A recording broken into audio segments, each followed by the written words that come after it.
Visakha double murder కేసులో దర్యాప్తు ముమ్మరం చేశారు పోలీసులు. విశాఖలోని దువ్వాడ పిఎస్ పరిధిలో వృద్ధ దంపతులు అనుమానాస్పద స్థితిలో మృతి చెందారు.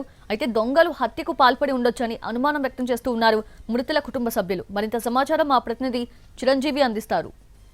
దువ్వాడ పోలీస్ స్టేషన్ పరిధిలో జంట హత్యల కలకలం రేపింది. ప్రస్తుతం సంఘటనా స్థలం వద్ద ఉన్నాం.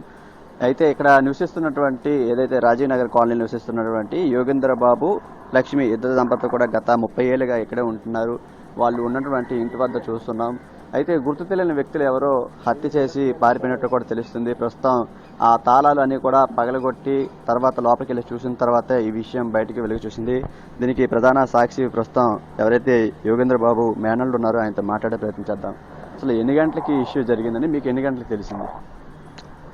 మేమైతే నిన్న సాయంత్రం ఇక్కడికి వచ్చామండి. మాయాలు కలుద్దాం అని చెప్పి ఫ్యామిలీ మొత్తం ఒక గంట టైం స్పెండ్ చేద్దాం వచ్చాం.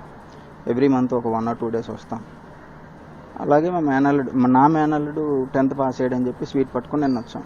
బట్ వచ్చి చూసేసరికి కర్టెన్ చాలా మటుకు క్లోజ్ అయింది, లాక్ చేసి ఉంది, కనిపించింది. ఇది ఎదురుగానే మా పెద్దమ్మ ఉంటారని ఆవిడతో ఒక టైం స్పెండ్ చేసి మేము రిటర్న్ అయిపోయాం.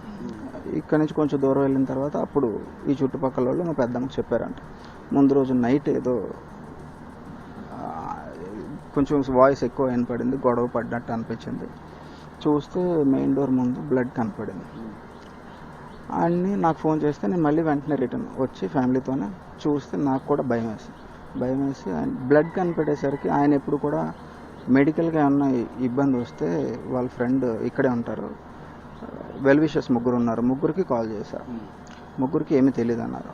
అప్పుడు నేను అంకుల్ ఒకసారి చూడండి, నేను కిడ్స్ని దించేసి వస్తానని చెప్పి మా ఫ్యామిలీని శీలానగర్ డ్రాప్ చేసి రిటర్న్ వచ్చేపాటికి అంకుల్ రావటం, కిచెన్ విండో ఓపెన్ చేసి చూడటం, మా మావయ్య ఫ్లోర్ మీద పడిపోయి ఉన్నారంట. మెయిన్ డోర్ బ్యాక్ సైడే కిచెన్ నుంచి కనపడింది. అది కూడా ఫ్లాష్ లైట్ చూసి బ్లడ్ ఉందన్నారు.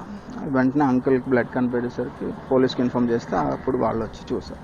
అప్పుడు వాళ్ళు మమ్మల్ని ఎలో చేయలేదు. నైట్ చూస్తే మా అత్త కూడా లోపల పడిపోయి ఉన్నారు, ఫుల్ బ్లడ్ ఉందండి. ఎవరైతే ఈ డబ్బుల కోసం దొంగతనం కోసం వచ్చారో వాళ్ళే పని అయి ఉండొచ్చని అనుమానం వ్యక్తం చేస్తున్నారు. వాళ్ళలో వాళ్ళకి గొడవలు జరిగినప్పటికీ ఇంతలా జరిగి ఉండే అవకాశం ఉండదు. అయితే ఇది ఎవరో బయట వ్యక్తుల పని అని కూడా అనుమానం వ్యక్తం చేస్తున్న పరిస్థితి కనిపిస్తుంది. ప్రస్తుతం మృతదేహాలను ఇద్దరు కూడా కేజీహెచ్ మార్చికి షిఫ్ట్ చేశారు.